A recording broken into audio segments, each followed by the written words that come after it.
पड़ोस में ससुराल। आज मेरे मायके से बड़ी मजेदार खुशबू आ रही है। लगता है भाभी या मम्मी कुछ बढ़िया बना रही हैं।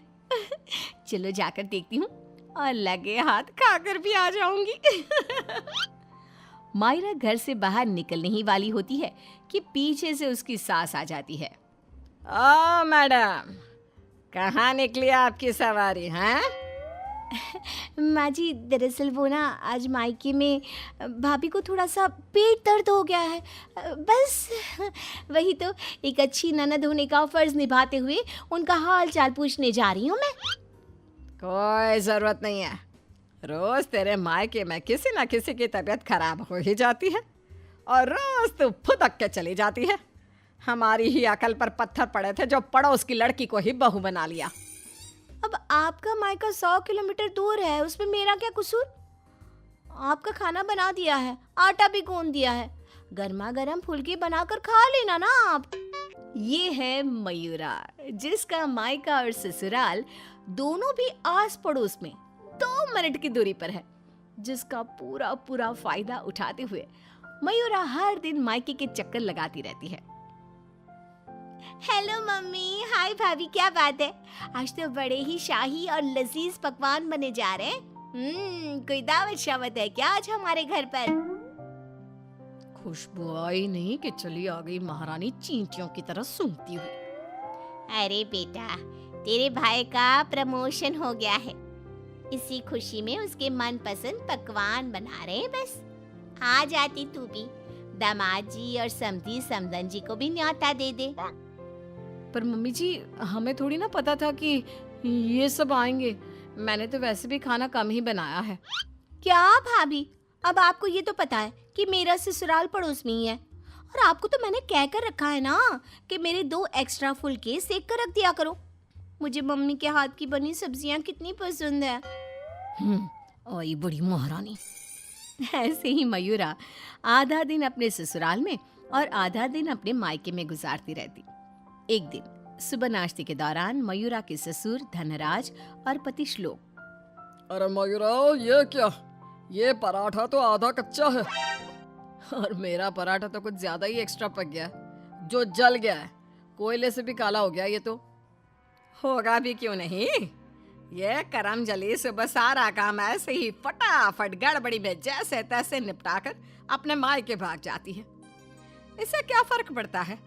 सास को अगर चक्कर आ गए दिन दहाड़े, तब कौन आएगा बचाने? ओ कम ऑन माँ जी, चक्कर, और वो भी आपको?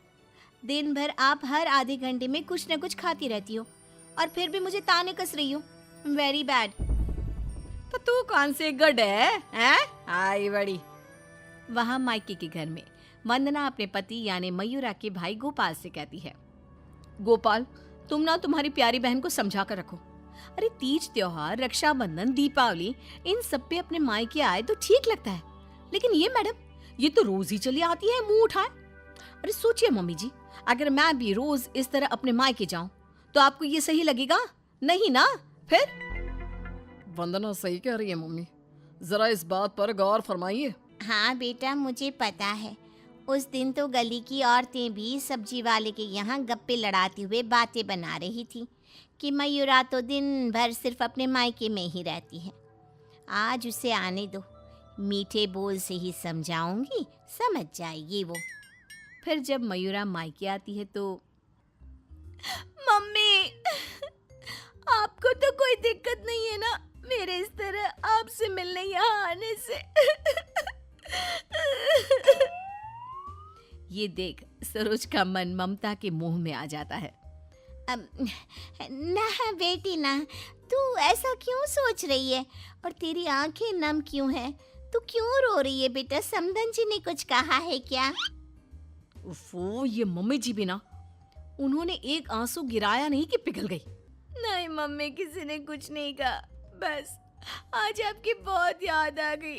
रोज आपसे मिलती ही हूँ, लेकिन आज पता नहीं क्या हुआ। और इसी के साथ सरोज अपनी बेटी को कुछ नहीं बोल पाती और अब मयूरा का मायके में आना जाना इतना बढ़ जाता है कि वो मायके के फैसलों में भी दखल अंदाजी देने लगती है। तभी वहां पर बरखा आती है।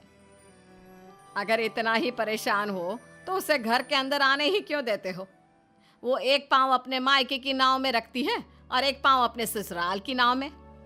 अगर एक नाव हटा दे तो ना चाहते हुए भी उसे दोनों पैर एक ही नाव में रखने होंगे ना। हाँ काकी, एकदम बराबर बात कर रही हैं आप। लेकिन समधन जी, आप अपनी बेटी के मुंह पे दरवाजा लगा पाती क्या? देखिए, मुझे वो सब नहीं पता।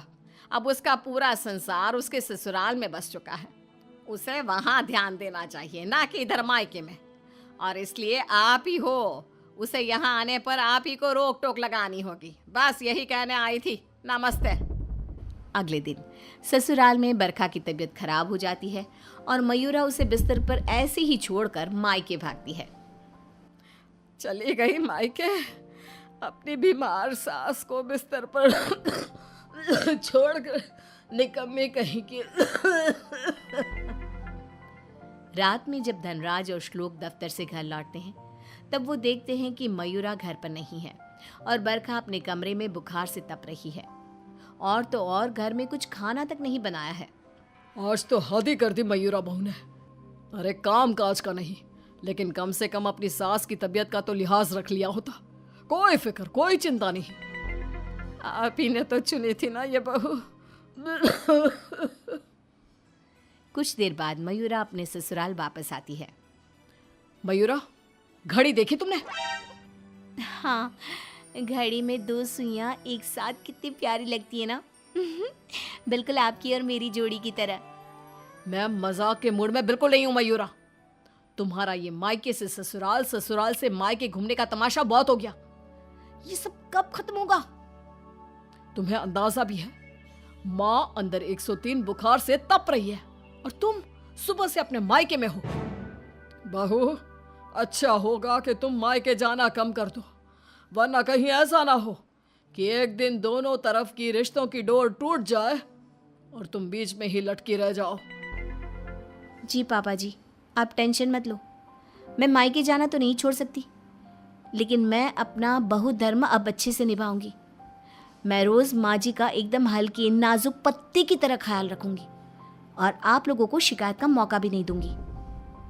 पर मयूरा तो आखिर मयूरा है, इतनी जल्दी कैसे उसे किसी की बात समझ में आ जाती?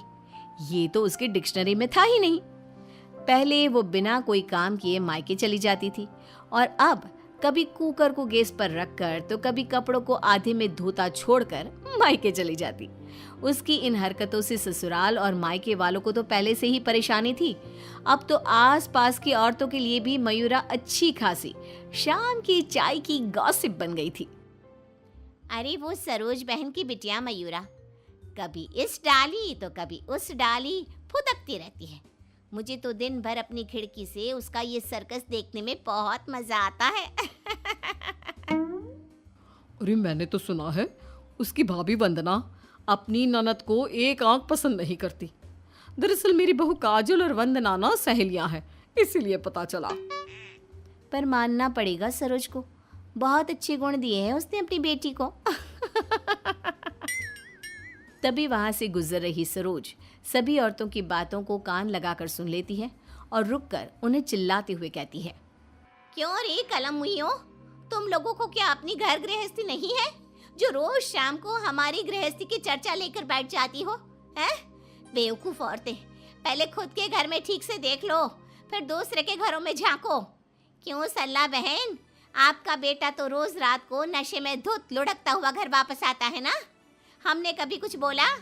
और जानकी बहन, आपकी बेटी का इस महीने का 5वां बॉयफ्रेंड उसे रोज गली के कोने पर छोड़ने आता है, लेकिन हमने तो कोई बात नहीं बनाई।